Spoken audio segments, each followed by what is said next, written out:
Hello and welcome back to another episode. My name is Rosie. And my name is Paul. And this is Sinister.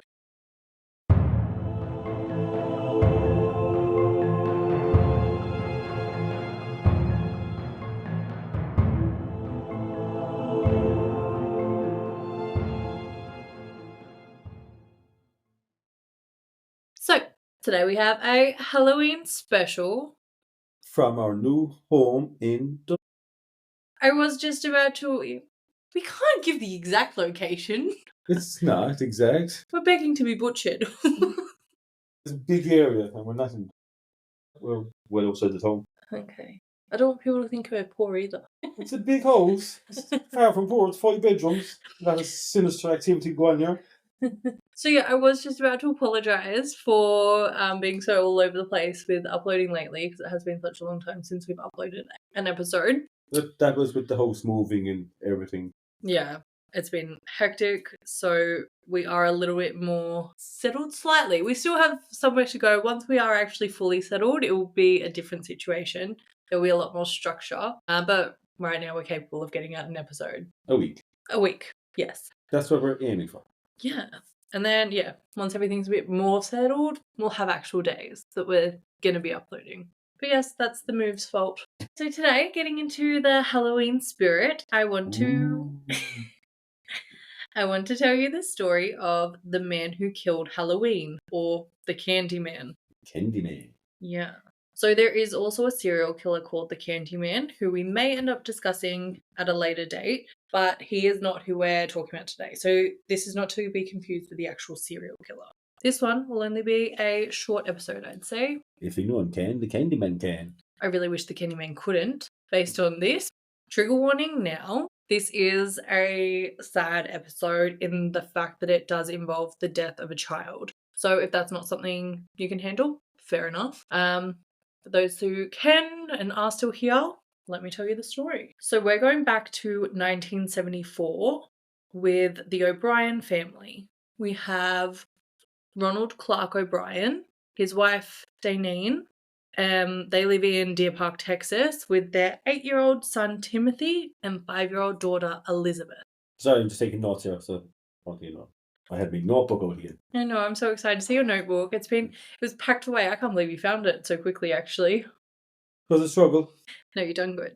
So, Ronald worked as an optician and was a deacon at the Second Baptist Church, where he sang in the choir and ran a local bus program. Now, on the 31st of October 1974, which is obviously Halloween night, Ronald took his 2 children out trick-or-treating in Pasadena, Texas, with a family friend named Jim Bates. And Jim brought one of his 2 children out trick-or-treating with them, and one stayed home.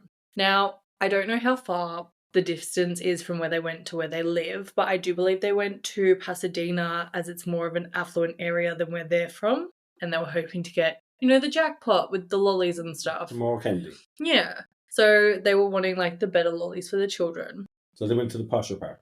Yeah. However, this also meant that they didn't really know the area or the people who lived there, which I feel like, I know everyone's supposed to expect everyone to be good on Halloween, but, I feel like, in a sense, you may want to know the general people who are giving your children something that they're going to consume. Or at least know the houses where it's avoid that house because there's a sicko that lives in there kind of thing, you know what I mean? That person in there would probably give your kid... Would you actually be thinking about that when you're taking your kids trick-or-treating? Would you not be caring about the safety of your children? I know no one wants to think the worst in people. You just want a happy holiday where you don't have to think too much about it. Much like there's people that's going to answer the door and give treats. And there's people that won't answer the door. Yeah. And they're the door, they'll sweat your voice. Yeah, I'm thinking more The place with decorations up for Halloween. They're the ones you call them. Yeah. I get what you're saying. I'd be more concerned about someone just being a psychopath and wanting to poison children, But if you think that, but you don't take them trick-or-treating, so... I grew up in Australia. We don't do that. How would you actually judge a psycho by its house if you don't know the area? Exactly why you don't take your kids to an area you don't know. Where we used to live, we could have been don't go to that house because they'd definitely poison your candy. You know what I mean? But see, in Australia, trick-or-treating's not really a thing. It started to come in, but it's not really a common thing. And maybe it's just like this, what's the word? Not superstition. It's just the skeptic in me, I suppose, that doesn't really trust people. But no, my parents never let me go trick-or-treating. Oh. Did you go trick-or-treating? I would do trick or treat first. Well then, small area, you know the house to go to and the house not to go to. Yeah. Yeah, okay. That's fair. But the majority of houses you could go to. Yeah, okay. No, I get you. The pubs are actually a better place to go to. Why? It's good money there. Oh, So, you know, apples or lollies. Catch them when they're drunk. yeah. Well, I don't know. In my head, I just think if you at least know an area more, you kind of know where you should and shouldn't go. But that was just my train of thought with it. So there's the 2 dads and the 3 children. They go knocking at each door, trick-or-treating throughout the evening, when they came to a door with all the lights off. They knocked, but no one answered. Now, the children were obviously impatient and wanting to get to as many houses as they could in a short period of time, so they ran off to the next house. So they went with Jim, while Ronald stayed back.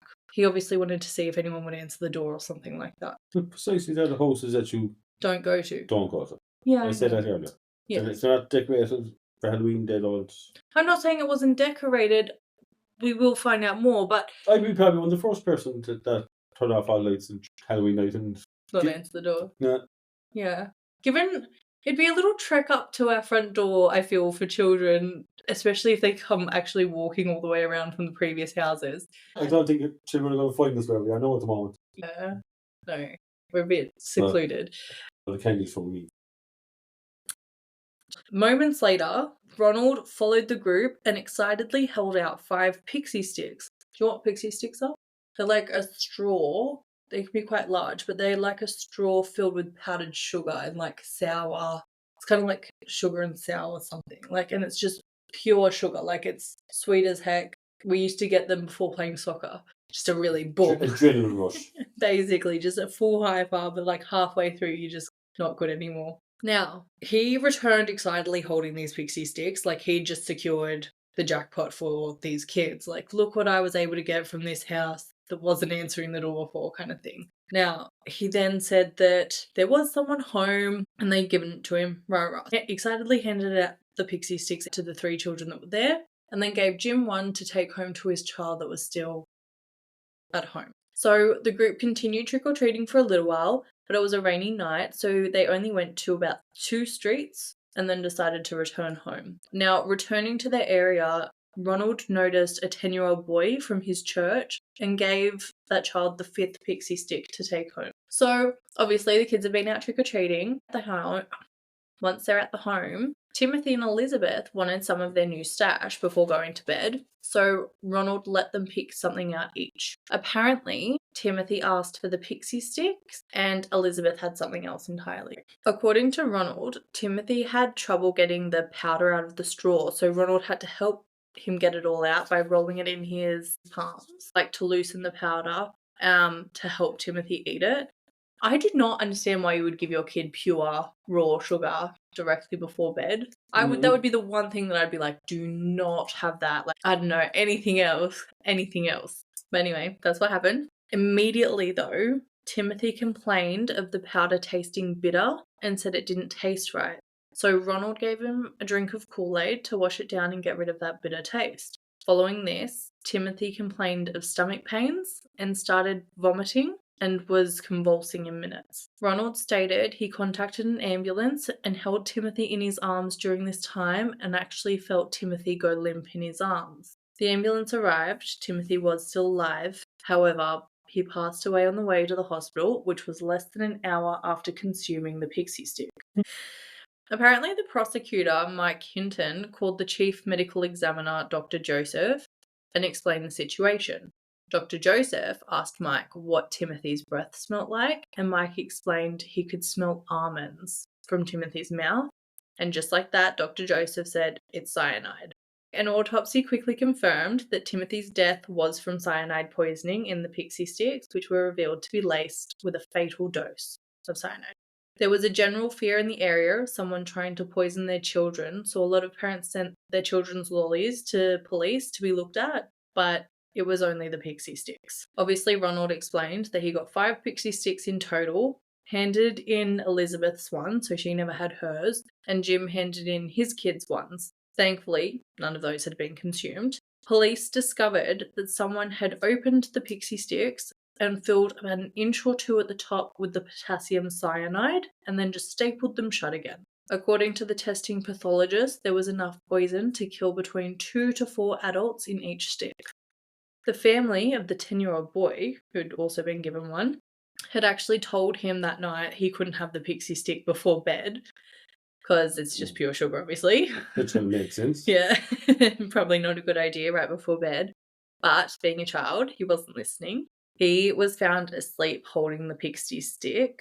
Luckily, he hadn't been able to take the staple out of it and had fallen asleep after giving up. Lucky. Very lucky. So, Ronald told police how it was one of the random houses in Pasadena who gave him the Pixy Stick, but he couldn't remember which house this was. So, He police... couldn't remember. He thought he was out of window lottery with these Pixy Stix. I know. He couldn't remember. Didn't it be alright? It's crazy, isn't it?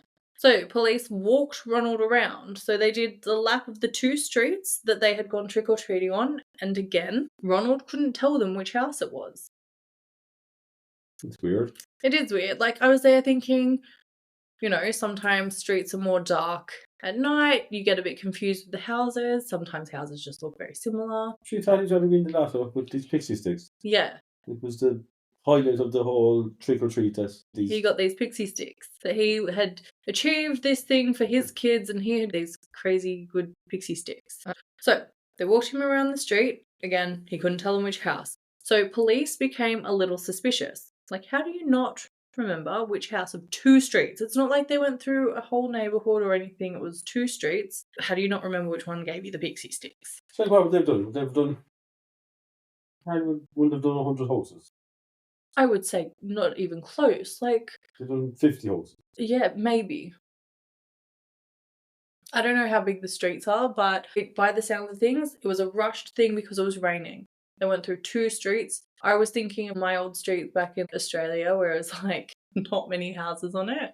Maybe 50 houses in total between the 2 streets. So again, police took Ronald around. They did another lap of the 2 streets. Again, he couldn't tell them. He couldn't pinpoint the house. They just, they were confused. He seemed confused. They also had other police going door to door of those 2 neighbourhoods asking what treats people were handing out, and not a single person said they gave out Pixy Stix. However, if you're poisoning children's lollies, are you going to admit to selling Pixy Stix after Pixy Stix have just been found with poison? No, I suppose not. No. So that one wasn't too surprising to me. So on the 3rd lap, police were a lot more firm with Ronald, and he ended up pointing out the house, claiming that that was the one that no one answered initially. He stated that was the house he returned to, seeing if they would give out sweets for his kids. Ronald stated the lights never turned on and he didn't speak to anyone, but through a slightly cracked door, a man's hairy arm held out 5 Pixy Stix for Ronald to take. Was that not a kind of a warning as it was? Was it not? Yeah. You're telling me they didn't turn on the lights, a creepy hairy arm pops out from behind a cracked door, no face, no nothing, and just hands out 5 Pixy Stix. Also, how would they know how many to give? How would they know how many kids he had on them? It just seems like an odd... Yeah, sounds weird. Sounds weird. So, police find out that the home belonged to a man named Courtney Melvin. He was an air traffic controller at the airport, and police went to his place of work and arrested him in front of his colleagues. But Courtney had an airtight alibi. He had been working Halloween night and hadn't returned home until about 11 p.m, long after the trick-or-treaters had finished up. He had over 200 people that were able to confirm that he had been at work on Halloween night. 200 people could confirm that. Just because I got to work, just because there would be 10 people there to confirm it. I know. When I saw this, and they said it on numerous things, like 200 people could What's he working as? Air traffic controller. And I suppose you would actually miss you at that job. They go the planes into the airports. So if you're missing there, you're definitely going to be noticed. So it was definite that he had been working Halloween night during the time that this event occurred, and he, as well as the 200 people, he had a timesheet to confirm it. So Courtney did, however, state that his wife and daughter were home and they had turned the lights off early because they'd run out of sweets and stopped answering the door. Police never found reason to suspect the wife and daughter. Honestly, the hairy arms. Yeah, imagine how hairy they'd have to be for someone to be like, they were hairy arms, though. Like, why would he have a cracked door if he was an air traffic controller? That'd be a good job. Not a cracked door. Like, no, sorry. The person had, like, opened the door up a crack, like, and just put out their hand. Alright, I thought the door was falling down. No, not this. No, sorry. So, Slightly ajar. just slightly ajar, that's the correct term, I'd say. They ruled out Courtney, and the investigation continued. They're already a little suspicious about Ronald. He can't tell a clear story, and his version of events and supposed lack of memory just seem a little off to them. So, and mind you, this is the following day. So it was the evening prior that these events took place, and he cannot tell them anything. Yeah, but didn't he stay behind and leave the rest of them go ahead? Yeah. To get these Sweets for the... these sticks, so they call them. Yeah. So he'd tie him along by himself to... I suppose I'm he did. not going to say. Stop jumping to go on, but... You would never. But he was alone, and that's when this hand handed out these pixie sticks magically. They do a little digging into Ronald. Ronald was actually in over $100,000 of debt, which is USD. So, and that would be about $640,000 today. Which is a lot of debt.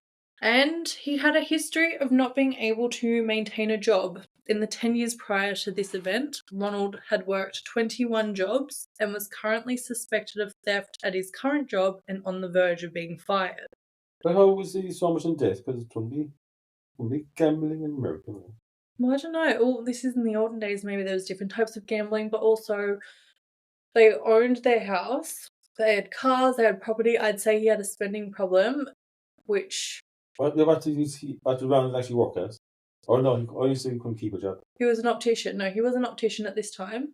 So, Ronald's car was about to be repossessed. He had defaulted on multiple bank loans, and their family home had been foreclosed on, which is pretty hectic when you've got a wife and 2 kids, and he has a good job. He's an optician. It wouldn't be a bad paying job, but he just doesn't seem able to just live a normal life. I'm not sure. I'd say by the sounds of things, he liked a certain level lifestyle, which he just couldn't maintain. Yeah, but how would you get so far into debt? No, so it's happening. He'd probably say he had a good job. He was probably well able to get loans and remortgage and all these things. Yeah, I don't know. It's a bit messy. Plus, I guess it's like the 70s too.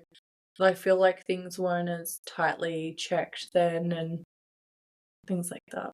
Yeah, sure. I suppose he probably had money. He had his own house. It's easy to get access to money then. Yeah. So then police discover life insurance policies that Ronald had taken out on both of his children beginning in January that year. In January, they'd started at $10,000 per child, but in September, Ronald had taken out additional $20,000 policies on both of his children, totaling the equivalent of both children's death to $60,000 or $30,000 each. Who takes? Yeah, no, it's still not much. If he was going to, it's not. It's not going to pay back what he was dead. It wouldn't. Well, no. Even if both of them died, 60,000 isn't 100,000, so it wouldn't be covered. But maybe it could get him slightly ahead. I don't know, but no, it wouldn't cover it. You'd want the insurance to be up significantly more. Regardless, who takes life insurance out on their own child? What benefit? So far, it's $100,000 in debt. Oh Jesus, no. Now, to make matters worse, Ronald had called the insurance company the morning following the death of his son to inquire about collecting the policy money. He had not waited so much as 24 hours. It was the following morning. Dainine, his wife, was adamant that she never heard about these policies before. She had no idea there was life insurance policies on either of her children in any capacity, and ended up completely turning on Ronald during this time. I don't see any valid reason to take life insurance out on a child. I don't think good people would take life insurance out on their own child, because who wants to actually benefit on the death of their child? No, sure, like you said. Health insurance, yeah. Life insurance. Yeah, but are you taking out a life insurance plan on your child? It's one thing. No, I'm sure health insurance is expensive enough over there. Yeah, and having health insurance, I think, would be extremely important. But having health insurance and having life insurance are two completely different situations. Yeah, it sounds, yeah. I think personally. And it's like the same, as soon as like a spouse wants to take out a life insurance policy on you, that is like the biggest red flag, I'd say. I'd say something different if it was the kids taking it over their parents. What do you mean? Would you do you think it's fine for a child to take it out on their parents? Of course, because they reckon surely the parents, Should look after the children. the children should outlive their parents. Absolutely. So they should get a ching ching once Mammy Diddy pops off. Yeah, something like that. But I just think for you to have the insight to put a life insurance claim out on your own child, like I would never think to benefit off that. I would never come to you and go, can you please get a life insurance claim? Because just in case you die, I need your help. Like, you know what I mean? If we had kids, like, or something, I would probably go, let's look after them. But it's a whole different thing. It is, yeah, but so, yeah, parents take over for themselves for something for their kids because parents should never expect to outlive their kids. Outlive their kids. No, that's never. And I'd say you'd never want to. So police also found that Ronald had visited a chemical supply store in Houston to buy cyanide in the days leading up to Halloween, but left without making a purchase after finding out that the smallest amount available to purchase was 5 pounds, which is over 2 kilos. Now, obviously, all signs are pointing to Ronald killing Timothy to claim on the life insurance policies. And I would say, in that respect, it would mean he made 5 Pixy Stix to give it to other kids to not seem like he was directly targeting his own. So police had similar theory to me. Ronald looks like the main suspect. He does, right? So police got a warrant to search Ronald's home and they found a pair of scissors with plastic on it, like similar to the Pixy Stix straws. It's the 70s. You can't be like, this is exactly the same plastic. Now, I'm not sure what happened. Had Ronald gone to a different store to purchase the cyanide or stolen some? Police never discovered the answer, but on November 5th, 1974, Ronald was arrested for the murder of his son Timothy. He was facing trial on 1 count of capital murder and 4 counts of attempted murder for giving children the 4 other Pixy Stix, and Ronald pled not guilty on all counts, so the trial began the following May. During the trial, a chemist Ronald knew testified that in 1973, Ronald had asked him how much cyanide would be fatal, which is a very strange question to just ask out of curiosity. A chemical supply salesman testified that Ronald had asked him how to purchase cyanide. Even friends and family, like numerous people, testified that in the months leading up to Timothy's death, Ronald had shown an increased interest in cyanide and regularly spoke about how much it would take to kill a person. He wasn't really covering his tracks, was it? I was just thinking, what a fucking moron. Like, thankfully so, but imagine being so stupid before you've even done anything. You're planting all the evidence in everyone else's head. Mm. Family members testified that on the day of Timothy's funeral, Ronald spoke about taking a vacation with the insurance money and other items he wanted to purchase with the policy money he was getting. So he wasn't even using it to get out of debt. He was going on holiday. He was going on an extended vacation. It's his son's funeral. It's probably been like, what, 2-3 days? And this is what he's talking about. What about the wife and his other kid? What about them? They're not going on vacation. Well, I don't know if they were invited, but regardless, I don't think, it sounds like Danine was very much mourning. She'd really early on turned on Ronald. She ends up testifying. She rejects Ronald's claim that Timothy picked the Pixy Stick himself and stated Ronald had only let him have the Pixy Stick and practically forced him to have that over all other lollies he'd collected that night. So Ronald saying that was Timothy's choice, not true. Which is so sad because they've gone out trick-or-treating. He can't even have a nice lolly. Like, it wasn't even like he was going to allow him a few days or anything like that. It was just, I want the insurance money tomorrow. You die tonight. Yeah, but I suppose, look, he was probably thinking that if his son didn't take it that night, the other kids would have taken it. And they would have died. And they would have came down to the Pixy Stix. It was only Timothy and Elizabeth in the house. Yeah, but the other 3 kids had the Pixy Stix as well. Yeah, but he was happy for any 3 of them to die as well. Yeah, but that's why he forced the Pixy Stick on his son. Yeah, before anyone else had theirs. But then also too, why only Timothy? Why did he not force both kids to have it so he could have gotten 60,000? It's weird. So Ronald maintained his innocence, claiming of people poisoning Halloween candy, razors and needles in candied apples, the whole shebang. Also to note, this is the only documented case of a deliberate Halloween poisoning fatality ever. As much as people spread the fear of this being a regular occurrence, and even I have the fear, even knowing this, I still don't like the idea. This is the only Halloween candy murder anyone's ever been arrested for. Ever. Be careful trick-or-treating. That'll be nice. It's the only one ever documented, and that was 1974. So, through mass media attention, Ronald was dubbed the Candyman. On the 3rd of June, 1975, it took a jury 46 minutes to find Ronald guilty of all charges, and it took 71 minutes to sentence him to death by electrocution. Daneen filed for divorce shortly after and later married a new husband who, Why would you file for divorce? Why would you have to file for divorce? He's still alive at this point. He's just in prison. He's not dead yet. I thought he was going for He's going for execution, but it takes a while. I think it could take like 10 years and stuff. So she still has to divorce him because he's still alive. It's still a legit marriage. Oh, no, I thought he was getting executed. No, not yet. So she filed for divorce, and in a happy turn of events, her new husband adopted Elizabeth and actually treated her like a daughter. Ronald's prison time was miserable since he wasn't just a child killer, but he was able to kill his own child. Even the sentencing judge had made it clear that if he was able to murder his own flesh and blood for money, he could kill a stranger. So he was hated. His execution date was put off numerous times, with the judge finally scheduling it to October 31st, 1982, which would have been the 8th anniversary of the crime. This judge went as far as offering to escort Ronald to the death chamber himself. Again, this was pushed off. The judge always tried to make his life as much as hell as he could to keep him alive in prison. No, the judge wanted him dead himself. I know, but he tried to kill him off straight away with no punishment. Yeah.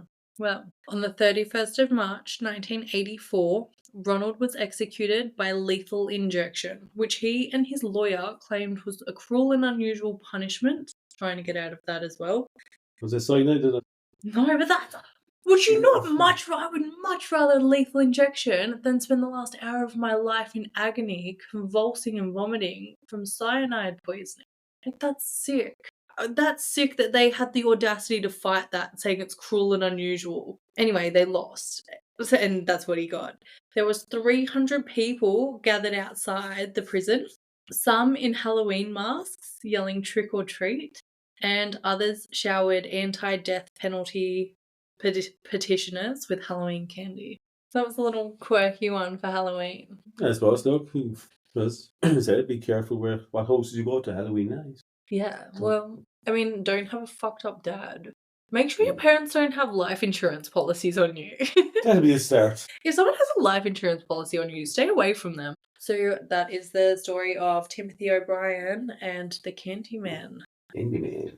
Yeah, which, look, it's not the most gruesome, but it's still, I know, when things contain a child, it's quite sad. Today's best was when people get into debt and money. They try anything to sacrifice your own child. That is seriously fucked up. Yeah. Imagine being so greedy. And he wasn't even trying to get out of debt. He wasn't scared. Like, not to say that would make it better. But he was there talking about vacations and everything. Your child lost their life so you could go on vacation. Like, that makes me ill. Yes. It was easy to do not in this one. Why? What did your note say, actually? Went from Candyman just to Ronald and fight. It's literally not even, what is it? Halloween special, Candyman. 1974 Texas. Ronald times 5 sticks. Jesus, we just knew that straight away. And Ronald was... You don't even have any more. You kind of half wrote Courtney, but then you gave up. Oh no, Courtney's there. Yeah, he was just the host owner. So. How do I know? He had 200 people to vote for him, so. Yeah, and a timesheet. Well, he was an air traffic controller, so. What did he need to kill anyone for? Yeah. No, So that was our Halloween special for this year. It was an interesting, weird one. But yes, be careful going trick-or-treating, folks. Yeah, but we will see you, hopefully much sooner than previously. Have a happy Halloween! Bye. Bye.